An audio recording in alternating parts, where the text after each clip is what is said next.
নমস্কাৰ ভিউয়াৰ্স আজি বহুত দিনৰ মূৰত এটি নতুন ভিডিও লৈ সবকে স্বাগতম জনাইছো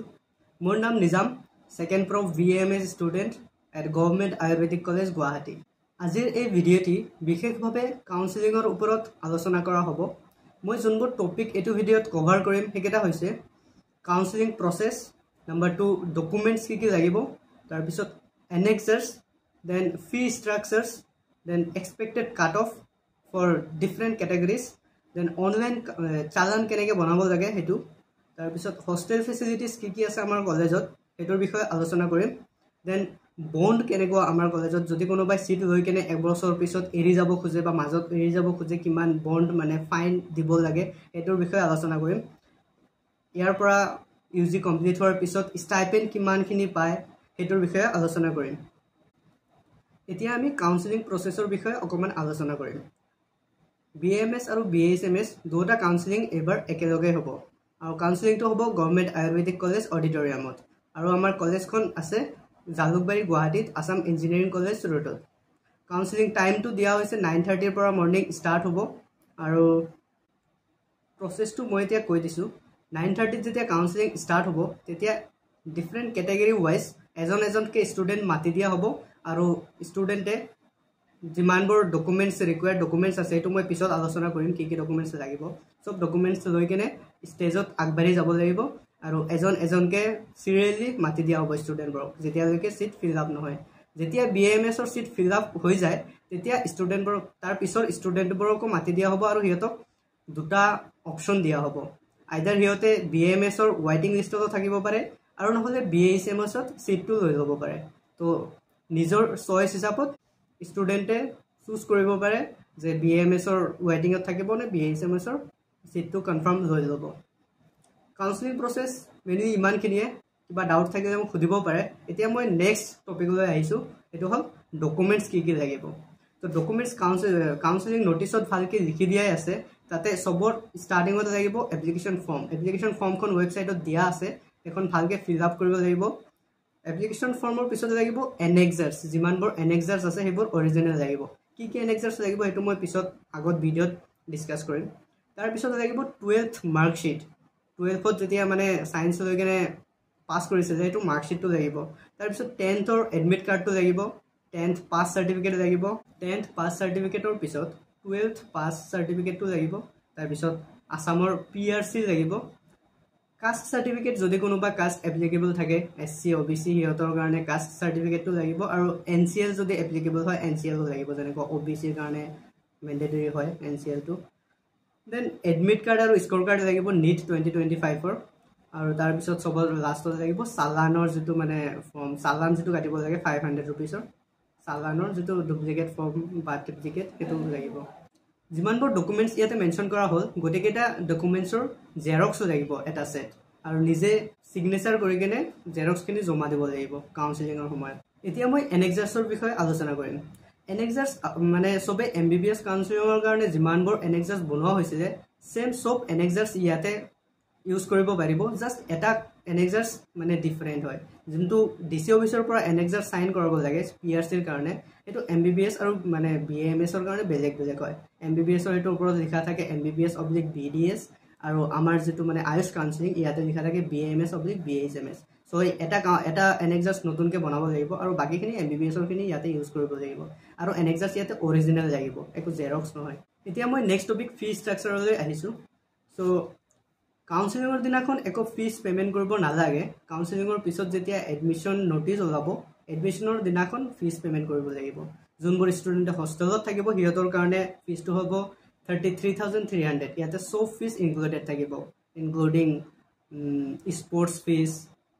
স্টুডেন্ট ইউনিয়ন ম্যাগাজিন সব ফিস ইয়াতে ইনক্লুডেড থাকিব আৰু যোনবোৰ ষ্টুডেন্টে হোস্টেলত নাথাকে এইবোৰ ষ্টুডেন্টৰ কাৰণে 29300 रुपीस আৰু ইয়াতে এটা মন কৰিবলগীয়া কথাটো হ'ল যে ইয়াতে আমাৰ কলেজৰ যোনবোৰ ফিস লোৱা হয় হেবোৰ অকল অনলাইন পেমেন্ট হে একসেপ্ট কৰা হয় একো ক্যাশ পেমেন্ট একসেপ্ট কৰা নহয় এতিয়া মই নেক্সট টপিকলৈ আহিছো যোনটো নেকি মোস্ট ইম্পৰ্টেন্ট কোৱেশ্চন হয় সবে হুদিয়ে থাকে এক্সপেক্টেড কাট অফ আৰু সিট মেট্ৰিক্স ক্যাটাগৰী ওয়াইজ কিমানটা সিট থাকে আৰু তাতে এক্সপেক্টেড কাট অফ কিমান যাব লাগে মোৰ হিচাপত তো টোটাল আমাৰ ষ্টেটৰ কাৰণে 48 সিটস থাকে বাকিখিনি NEC আৰু অল ইন্ডিয়া কোটাৰ পৰা ফিল আপ হয় ষ্টেটৰ কাৰণে 48 সিটস থাকে তাৰ পৰা ইউআৰৰ কাৰণে সিটছ থাকে 18 আৰু 18ত জিনবোৰ ষ্টুডেণ্টৰ এতিয়া মেৰিট লিষ্টত নাম আহিছে সিহঁতৰ যদি মই ওপৰৰ পৰা চাই আহোঁ তললৈকে 18 মাৰ্কছ টু 474 মাৰ্কছলৈকে আহি যায় কিন্তু ইয়াতে মানে এভৰি ইয়াৰ দেখা যায় কিছুমান ষ্টুডেণ্টে বিডিএছ লৈ লয় আৰু কিছুমান ষ্টুডেণ্টে আয়ুৰ্বেদিকত আহে সেইকাৰণে তাৰ পৰা অকণমান 474 একজেক্ট নাযায় তাৰ পৰা অকণমান কম যাব তো ভাবিব ল'ব পৰা 470 মান কাট অফ যাব লাগে প্লাছ মাইনাছ 1 মাৰ্কছ ইমানখিনিয়ে মানে ইয়াতকৈ বেছি ডিফাৰেঞ্চ নহয় কিয়নো এইবাৰ এটা মাৰ্কছত বহুত কেইজনকে ষ্টুডেণ্ট আছে আৰু ইডব্লিউএছ কেটেগৰীত 5টা সিট থাকে তো ইয়াতেও বিশেষ একো মাৰ্কছৰ ডিফাৰেঞ্চ নাহিব জেনেৰেলত যিমান মাৰ্কছ কাট অফ যাব 470 যদি কওঁ ইডব্লিউএছ জাষ্ট 1 মাৰ্কছ মান কম যাব লাগে ইয়াতকৈ বেছি কম নাযায় এতিয়া মই আহিছোঁ OBC কেটেগৰীলৈ OBCত টোটেল OBCত NCLত 11 সিটছ থাকে সো 11 সিটছত যদি মই চাব যাওঁ 385 মান কাট অফ যাব লাগে মোৰ হিচাপত আৰু তাৰপিছত TGL কেটেগৰীৰ কাৰণে 2টা সিটছ থাকে তো সেইটো 300 মান মাৰ্কছ কাট অফ যাব লাগে মোৰ হিচাপত এতিয়া মই আহিছোঁ SC কেটেগৰীলৈ SCত টোটেল 3টা সিটছ আছে 3টা সিটত 362 মান কাট অফ যাব লাগে এতিয়া ST প্লেনলৈ আহিছোঁ ST প্লেনত 2টা সিটছ আছে আৰু ইয়াতে 356 টু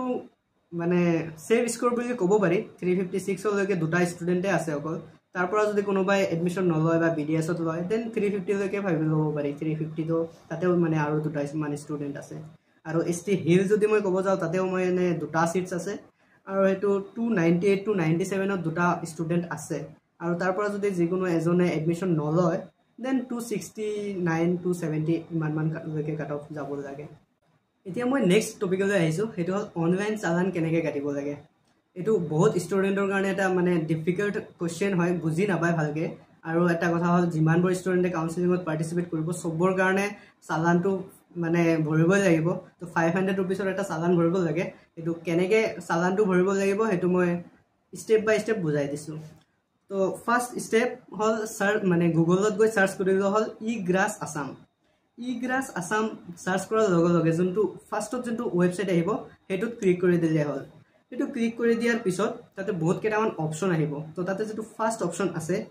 সেইটো হ'ল পে মেক ইয়ৰ টেক্স অৰ নন টেক্স পে'মেণ্ট তো সেইটো অপশ্যন ক্লিক কৰি দিলে হ'ল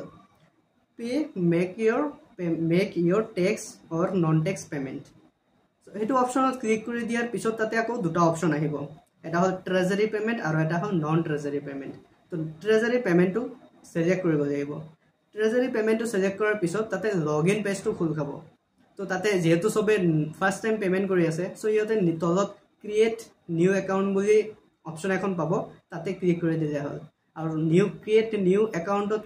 ক্লিক কৰি দিয়াৰ পিছত নতুন এখন পেজ খোল খাব আৰু সেইটো বিশেষ একো নহয় মোবাইল নাম্বাৰ দি কেনে আৰু নিজৰ ইউজাৰ নেম পাছৱৰ্ড সেইবোৰ ভৰি কেনে নতুন একাউণ্ট এখন ইজিলি হৈ যাব নতুন একাউণ্ট বনোৱাৰ পিছত যেতিয়া লগইন হৈ যাব লগইন হোৱাৰ পিছত এখন ফৰ্ম ওলাব ট্ৰেজাৰী পে'মেণ্ট কৰিবৰ কাৰণে তো তাতে কেইটামান অপশ্যন ছিলেক্ট কৰিব লাগিব অপশ্যন কেইটা মই কৈ দিছোঁ চবৰ প্ৰথমতে আছে ডিপাৰ্টমেণ্ট তো ডিপাৰ্টমেণ্টটো মেডিকেল এডুকেশ্যন বুলি ছিলেক্ট কৰিব লাগিব ডিপাৰ্টমেণ্টত মানে ক্লিক কৰাৰ পিছত বহুত কেইটামান অপশ্যন আহিব তাৰ পৰা মেডিকেল এডুকেশ্যন অপশ্যনটো ছিলেক্ট কৰিলে হ'ল তাৰপিছত আছে পে'মেণ্ট টাইপ তো পে'মেণ্ট টাইপটো medical education training and research department এইটো ছিলেক্ট কৰিব লাগিব তাতে মানে বহুতখিনি আছে তাৰপিছত আহিব ডিষ্ট্ৰিক্টটো কামৰূপ মেট্ৰ' বুলি ছিলেক্ট কৰিব এইটো নিজৰ ডিষ্ট্ৰিক্ট ছিলেক্ট কৰি দিলে নহ'ব কামৰূপ মেট্ৰ' বুলি ছিলেক্ট কৰিব লাগিব তাৰপিছত অফিচ নেম বুলি এটা পইণ্ট পাব তাৰ ভিতৰত ডাইৰেক্টৰ অফ আয়ুষ বুলি ছিলেক্ট কৰিব লাগিব এইখিনি ছিলেক্ট কৰাৰ পিছত ইয়াৰ্ছটো আহিব ইয়াৰ্ছটো 25-26 বুলি দিলে হ'ল তাৰপিছত আৰু কিছুমান অপশ্যন আছে এইবোৰ ফিল আপ নকৰিলে হ'ল অকল ষ্টাৰ মাৰ্কছ থকাখিনি ফিল আপ কৰিলে হৈ যাব এইখিনি ফিল আপ কৰি দিয়াৰ পিছত ওপৰত যিমানখিনি মানে department payment type district office ইয়াৰ ইমানখিনি ফিল আপ কৰি দিয়াৰ পিছত এইখিনিৰ ওপৰত মানে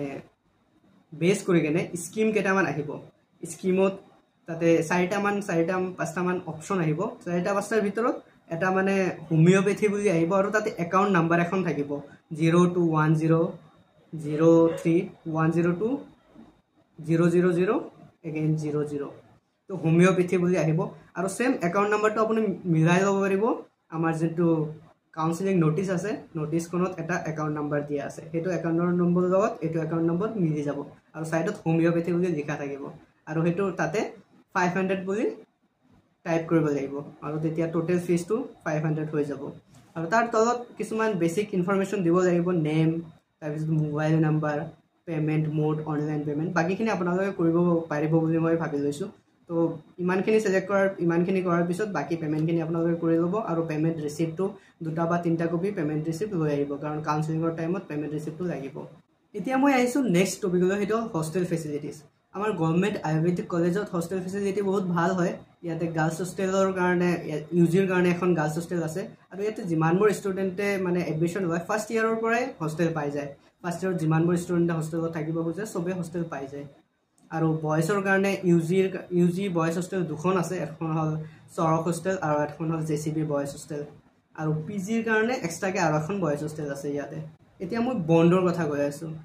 কিছুমান ষ্টুডেন্টে মানে হুদি থাকে মোক যে এডমিশন লৈ কেনে যদি এক বছৰ পিছত এৰি দিয়া হয় দেন কিমান টকা ফাইন দিব লাগে তো যোনবোৰ ষ্টুডেন্টে হেনেকুৱা মানে ভাবি আছে সেইবোৰ ষ্টুডেন্টে 1 লাখ টকা মানে ফাইন হিচাপত ভৰিব লাগিব যদি কোনোবাই সিট মানে এৰি দিব খুজে এতিয়া যদি সিট লৈ কেনে মানে কাউন্সেলিং হেকৰ আগতে যদি সিট এৰি দিয়ে দেন তেতিয়া হলে একো ফাইন দিব নালাগে যদি মানে এডমিশনৰ ডেটটো পাৰ হৈ যোৱাৰ পিছত সিট এৰি দিয়ে যেনেকৈ 1 বছৰ পিছত কোনোবাই আকৌ নিট দিয়ে এনেকে যদি এৰি যায় দেন 1 লাখ টকা এটা ফাইন ভৰিব লাগে এতিয়া মই স্টাইপেন্ডৰ কথা কৈ আছো বহুত ষ্টুডেন্ট স্টাইপেন্ডৰ কথা সুধি থাকে তো এতিয়া আমাৰ যোনবোৰ সিনিয়ৰে ইন্টাৰ্নশিপ কৰি আছে সিহঁতে 18000 পাৰ মান্থ স্টাইপেন্ড পাই আছে 1-2 বছৰৰ ভিতৰত এটো বাঢ়িব বুলি শুনা পাই আছো সো তোমালোকে যোনবোৰ ষ্টুডেন্ট এতিয়া এডমিশন ল'ব 5 বছৰ পিছত এটো ভালেখিনি ইনক্ৰিজ হৈ যাব আজিৰ ভিডিঅ'ত কাউন্সেলিং ৰিলেটেড ইমানখিনি কিছুমান ষ্টুডেন্টে মোৰ কন্টাক্ট নাম্বাৰ খুজি আছিল যে কন্টাক্ট নাম্বাৰটো এনেকে ওপেনলি দিব নোৱাৰি ইনষ্টাগ্ৰাম আইডিটো ল'ব পাৰে হেতু nizam.254 nizam.254 সো ইয়াতে মোক কন্টাক্ট কৰিব পাৰে বাকি কিবা ডাউট থাকিলে কমেন্টত সুধিব পাৰে আৰু ভিডিঅ'টো যদি ইনফৰমেটিভ লাগে দেন লাইক কৰিব শেয়াৰ কৰিব এণ্ড সাবস্ক্ৰাইব কৰি ৰাখিব থ্যাংক ইউ বাই বাই